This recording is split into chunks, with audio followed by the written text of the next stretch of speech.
Hello everyone, very good morning to all of you.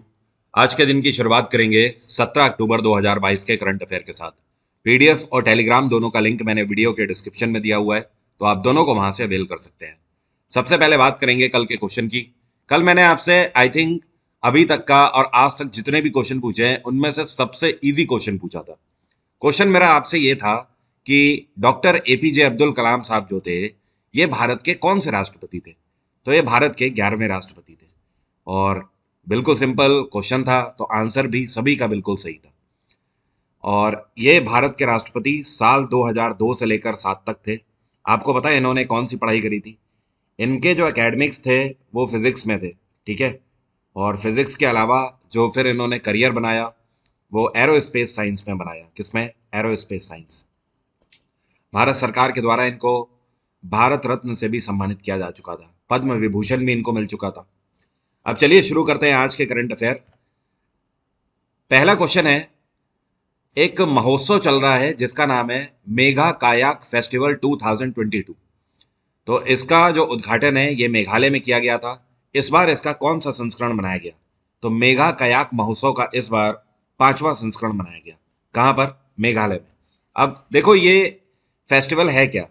जैसा कि नाम से ही आपको समझ आ रहा है, कायाकिंग होती है इस फेस्टिवल में। ओके। और इसमें 3 तरीके के कायाकिंग इवेंट होते हैं। जो पहले तरीके का इवेंट होता है इसको बोला जाता है डाउन रिवर ट्रायल, ठीक है। और जो दूसरा इवेंट है इसको बोला जाता है एक्सट्रीम स्लैलम। यहां पर मैं लिख देता हूं एक्सट्रीम स्लैलम। और जो तीसरे तरीके का इसमें इवेंट है इसको बोला जाता है डाउन रिवर फ्री स्टाइल। तो ये आपका हो गया डाउन रिवर फ्री स्टाइल। जो फ्री स्टाइल है इसमें आपको पूरी टीम के साथ अपना एफर्ट देना होता है। और जो आपका एक्सट्रीम स्लैलम है ये स्पेशली हायर एल्टीट्यूड से होती है, मतलब ऐसी जगहों पर करी जाती है जहां पर थोड़ी सी ऊंचाई और स्लोप ज़्यादा हो। और ये जो आपका डाउन रिवर ट्रायल होता है इसकी खास बात ये होती है कि इसमें एक टाइम ट्रायल होता है। बेसिकली एक पर्टिकुलर टाइम के अंदर आपको एक पॉइंट से दूसरे पॉइंट तक पहुंचना होता है। तो ये 3 तरीके के इवेंट मेघा कायाक फेस्टिवल 2022 में आयोजित किए गए। और इसको एक नदी है, इस नदी को बोलते हैं उमत्रेव नदी। क्या बोलते हैं? उमत्रेव नदी। जहां पर यह पूरा इवेंट ऑर्गेनाइज किया गया। उमत्रेव नदी जो है ये मेघालय के एक डिस्ट्रिक्ट में पड़ती है। इस डिस्ट्रिक्ट का नाम है री भुई। क्या बोलते हैं? री भुई। और इसमें दुनिया भर के 20 देशों से 100 लोगों ने यहाँ पर पार्टिसिपेट किया था। पूरे 100 ऐसे कायाक एक्सपर्ट थे जिन्होंने 20 देशों से यहाँ पर हिस्सा लिया। अभी हाल ही में विमेन एशिया कप 2022 कौन से देश ने जीत लिया है? तो ये भारत के लिए प्राउड मोमेंट है। एक बार भारत ने फिर से विमेन एशिया कप 2022 अपने नाम कर लिया है। भारत ने श्रीलंका को फाइनल में हराया 8 विकेट से। और आपको पता है विमेन एशिया कप भारत ने कितने बार जीता है? ये एक दो नहीं बल्कि ये 7वीं बार है जब भारत ने विमेन एशिया कप अपने नाम कर लिया है। और श्रीलंका ने टॉस जीता था और बैट फर्स्ट किया था। और यहाँ पर चेज करके भारत ने श्रीलंका को 8 विकेट से हराया। आपको पता है इस बार विमेन एशिया कप जो है इसकी शुरुआत हुई थी 1 अक्टूबर से और 15 अक्टूबर को इसका समापन हुआ है। परसों के दिन ये खत्म हुआ है। और ये T20 फॉर्मेट में था। और आपसे ये भी पूछ सकता है कि इस बार जो विमेन एशिया कप है इसका आयोजन कौन से देश में किया गया? तो इस बार बांग्लादेश ने इसको होस्ट किया। किसने? बांग्लादेश। इसमें एशियाई देश हिस्सा लेते हैं जैसे कि बांग्लादेश, भारत, पाकिस्तान, मलेशिया, श्रीलंका, थाईलैंड और यूनाइटेड अरब अमीरात। इन सभी देशों की टीमों ने यहां पर हिस्सा लिया। अगला क्वेश्चन है, 2023 में जो प्रवासी भारतीय दिवस कन्वेंशन होगा इस बार 17वां संस्करण इसका आयोजित किया जाएगा कौन से शहर में? तो 2023 में इसको मनाया जाएगा एमपी में। कहां पर? एमपी में, इंदौर में। देखिए प्रवासी भारतीय दिवस मनाया क्यों जाता है? ये बेसिकली दुनिया भर में ऐसे भारतीय जो कि एनआरआईज हैं और वो दूसरे देशों में रहते हुए भारत की अर्थव्यवस्था को सपोर्ट करते हैं, तो उनके लिए प्रवासी भारतीय दिवस कन्वेंशन मनाया जाता है। इतना ही नहीं, महात्मा गांधी को भी ये अपने आप में ट्रिब्यूट है कि महात्मा गांधी 9 जनवरी 1915 को साउथ अफ्रीका से भारत आए थे। तो इस वजह से भी ये दिवस मनाया जाता है। और मध्य प्रदेश में शिवराज सिंह चौहान की सरकार है और यहाँ पे गवर्नर है मांगू भाई पटेल। कौन है? मांगू भाई पटेल। और अभी हाल ही में 17वें संस्करण प्रवासी भारतीय दिवस कन्वेंशन के लिए डॉक्टर एस जयशंकर के द्वारा एक वेबसाइट भी लॉन्च करी गई है। इस वेबसाइट में इसका सीधा प्रसारण किया जाएगा 9 जनवरी 2023 को। अगला क्वेश्चन है, हिमाचल प्रदेश का ये कौन सा शहर है जहां पर प्रधानमंत्री नरेंद्र मोदी के द्वारा एक नए आईआईटी का उद्घाटन किया गया? तो एक नया आईआईटी हिमाचल प्रदेश के अंदर ऊना डिस्ट्रिक्ट में खोला गया है। और कल के करंट अफेयर में मैंने आपको बताया था कि प्रधानमंत्री नरेंद्र मोदी 2 दिन के हिमाचल प्रदेश के दौरे पर गए थे। यहाँ पर ये ऊना डिस्ट्रिक्ट गए थे और साथ में चंबा डिस्ट्रिक्ट गए थे। और कल के वीडियो में मैंने आपको ये भी बताया था कि पीएम नरेंद्र मोदी ने एक ड्रग पार्क की स्थापना करी है। पूरा नाम है बल्क ड्रग पार्क, और ये भारत का दूसरा बल्क ड्रग पार्क है। जो पहला है इसकी स्थापना गुजरात के भारूच में करी गई थी। अब ये जो दूसरा है इसकी स्थापना चंबा में करी गई। ठीक है, तो ये मैंने कल आपको बताया था, ध्यान रखिएगा इसे भी। इसकी स्थापना जो करी गई है बल्क ड्रग पार्क की, ये 1900 करोड़ की लागत से करी गई है।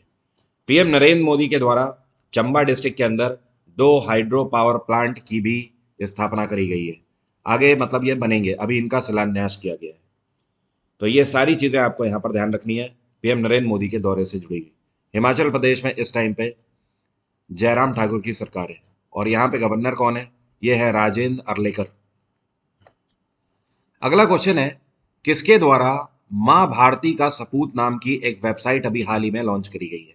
इस वेबसाइट का मेन उद्देश्य यह है कि जो आर्म्ड फोर्सेस में बैटल कैजुअलिटीज, तो ऐसे सोल्जर जो कि घायल हो गए हैं या फिर कंप्लीट कैजुअलिटी हो गई है, तो उनके घर वालों को वेलफेयर फंड यहां पर दिया जाएगा। तो इसके लिए इस वेबसाइट को अभी हाल ही में डिफेंस मिनिस्टर राजनाथ सिंह के द्वारा लॉन्च किया गया है। और इस दौरान Indian army chief Manoj Pande भी वहां पर मौजूद थे। और ये जो वेबसाइट है, इस वेबसाइट का यूआरएल है माँ भारती के सपूत .mod.gov.in। यहाँ पर मॉड का मतलब क्या है? Ministry of defence. और ध्यान रखिएगा, tri services, Indian army, navy और एयरफोर्स, तीनों के लिए जो फंडिंग होगी उसका पूरा ब्यौरा इस वेबसाइट में दिया जाएगा। अगला क्वेश्चन है, अभी हाल ही में armed forces battle casualties welfare fund के गुडविल एम्बेसडर के रूप में किसको अपॉइंट किया गया है? तो ये जो सवाल है ये इसी से जुड़ा हुआ है। इसी इवेंट के दौरान ये जो armed forces battle casualties welfare fund है, इस फंड के लिए गुडविल एम्बेसडर के रूप में अमिताभ बच्चन को अपॉइंट किया गया है। नेक्स्ट क्वेश्चन है, ये कौन सा देश है जिसने अभी हाल ही में पहला सोलर ऑब्जर्वेटरी लॉन्च किया है जिसका नाम है कुआफू 1? क्या नाम है? कुआफू 1। पहले आप ये समझ लो कि ये सोलर ऑब्जर्वेटरी है क्या। ये एक ऐसा सैटेलाइट है जो कि अर्थ की जो ऑर्बिट है इससे 720 किलोमीटर ऊपर जाकर सन को स्टडी करेगा। बात आ गई आपको समझ? जैसे मान लीजिए कि ये हो गई अर्थ, तो अर्थ की ऑर्बिट के 720 किलोमीटर ऊपर जाकर ये सन को स्टडी करेगा ऐसे बाहर से। ओके, तो ये इसका मेन उद्देश्य है।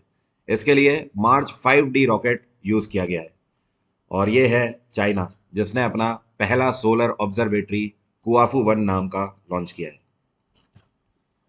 अगला क्वेश्चन है, इस बार 2022 का वर्ल्ड ग्रीन सिटी अवार्ड कौन से शहर ने जीता है? तो ग्रीन सिटी अवार्ड इस बार जीता है हैदराबाद ने। हैदराबाद को यह सम्मान पहली बार नहीं मिल रहा है, इससे पहले भी मिल चुका है। World green city award Hyderabad को इसलिए दिया गया है क्योंकि यहाँ पर जो ग्रीनरी मेंटेन करी गई है तेलंगाना सरकार के द्वारा, इस वजह से इसको सम्मानित किया गया है। और ये जो सम्मान है, ध्यान रखिएगा, यहाँ पर हैदराबाद को ये सम्मान तो मिला ही है, इसके अलावा एक और अवार्ड मिला हुआ है जिसका नाम है living green for economic recovery and inclusive growth award. उस अवार्ड को जीतने के लिए हैदराबाद ने कई सारे और भी शहर थे जिनकी तुलना करी जा रही थी, जैसे कि मॉन्ट्रियल हो गया, पेरिस हो गया, मैक्सिको सिटी हो गया, उन सबको पछाड़ दिया। अगला क्वेश्चन है, ये कौन सा राज्य है जहां पर वर्ल्ड आयुर्वेदा कांग्रेस और आरोग्य एक्सपो के 9वें संस्करण को होस्ट किया जाएगा? तो ये राज्य है गोवा। गोवा में इसका आयोजन इस बार किया जाएगा। ये कब से कब तक आयोजित किया जाएगा? तो आपको ध्यान रखना है, इसकी शुरुआत होगी 8 दिसंबर से और ये चलेगा 11 दिसंबर तक। इसी साल की बात हो रही है, 2022 में। इसका मेन उद्देश्य ये है कि दुनिया भर में भारत की तरफ से आयुर्वेदा को यहाँ पर प्रमोट किया जाएगा। आयुष मंत्रालय के द्वारा इसको ऑर्गेनाइज किया जाएगा। आयुष में A फॉर का मतलब होता है आयुर्वेदा, वाई का मतलब होता है योगा, यू का मतलब होता है यूनानी, एस का मतलब होता है सिद्ध और एच का मतलब होता है होम्योपैथी। और ये जो इवेंट होने जा रहा है इसकी थीम होगी आयुर्वेदा फॉर वन हेल्थ। ये अभी दूसरे भारतीय कौन हैं जिन्होंने आईएसएसएफ वर्ल्ड चैंपियनशिप के 10 मीटर एयर राइफल इवेंट में गोल्ड जीत लिया है? आपको पता है पहले भारतीय कौन है? पहले है अभिनव बिंद्रा। कौन है? अभिनव बिंद्रा। इन्होंने साल 2006 में आईएसएसएफ वर्ल्ड चैंपियनशिप में गोल्ड जीता था। तब से आज तक किसी भी भारतीय ने गोल्ड इसमें नहीं जीता है। तो दूसरे भारतीय बन गए हैं रुद्राक्ष पाटिल। क्या नाम है इनका? रुद्राक्ष पाटिल। मात्र 18 वर्ष की इनकी उम्र है और इन्होंने हराया है फाइनल में डैनिलो डेनिस को। क्या नाम है? Danilo Dennis. ये इटली के खिलाड़ी हैं। इनको 17-13 से इन्होंने हराया है। भारत सरकार ने अभी हाल ही में अप्रूवल दे दिया है कि भारत का पहला सस्पेंशन ब्रिज जो है ये किस नदी के ऊपर बनाया जाएगा, जो कि तेलंगाना से आंध्र प्रदेश को डायरेक्टली कनेक्ट करेगा। तो भारत सरकार ने अप्रूवल दिया है कि भारत का पहला सस्पेंशन ब्रिज बनाया जाएगा आने वाले टाइम में कृष्णा नदी के ऊपर। किसके ऊपर? कृष्णा नदी के ऊपर। और ये कहाँ से कहाँ तक कनेक्ट करेगा? तो ध्यान रखना, तेलंगाना में एक डिस्ट्रिक्ट है जिसको बोलते हैं नगर कुर्नूल। क्या बोलते हैं? नगर कुर्नूल। और आंध्र प्रदेश में एक डिस्ट्रिक्ट है जिसको बोलते हैं कुर्नूल। तो नगर कुर्नूल से कुर्नूल तक ये कनेक्ट करेगा। ओके। और यहाँ पर अगर विलेज की बात करें तो तेलंगाना का नगर कुर्नूल में जो विलेज है इसका नाम है सोमासिला। क्या बोलते हैं? सोमासिला। और यहाँ पर आंध्र प्रदेश में कनेक्ट करेगा कहाँ तक? इसका नाम है आत्माकुर। आत्माकुर। अब समझिए इस ब्रिज की खास बात क्या है। ये पूरा का पूरा सस्पेंशन पर ही ब्रिज होगा। ऐसा भारत में अभी तक कोई भी ब्रिज नहीं है। मतलब बीच में इसमें कोई भी बेस इस तरीके से पिलर्स का नहीं होगा। ये डायरेक्टली आपका केबल्स के ऊपर ही ब्रिज बनेगा।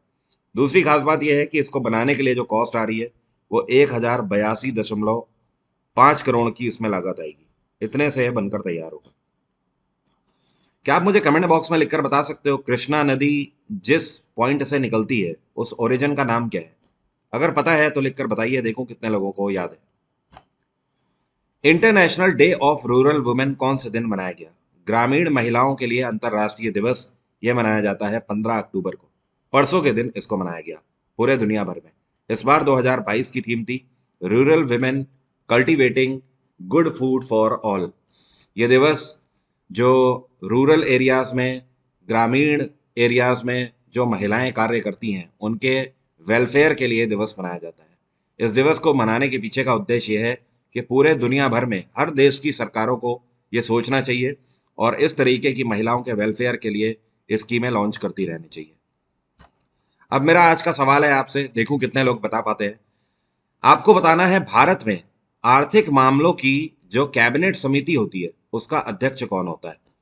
ये जो cabinet committee for economic affairs होती है इसको लीड कौन करता है? आरबीआई का गवर्नर, फाइनेंस मिनिस्टर, प्रधानमंत्री, वित्त सचिव या फिर इकोनॉमिक अफेयर्स मिनिस्टर? जल्दी से बताओ कमेंट बॉक्स में लिखकर। और आपको पता है बहुत जल्दी आपके लिए एक बहुत बड़ा अनाउंसमेंट आने वाला है, तो दिल थाम के बैठिए। आज रात में एक अनाउंसमेंट आने वाला है, उसके लिए रिमाइंडर सेट कर लीजिएगा। Bye bye, take care, have a nice day. आपका दिन मंगलमय हो।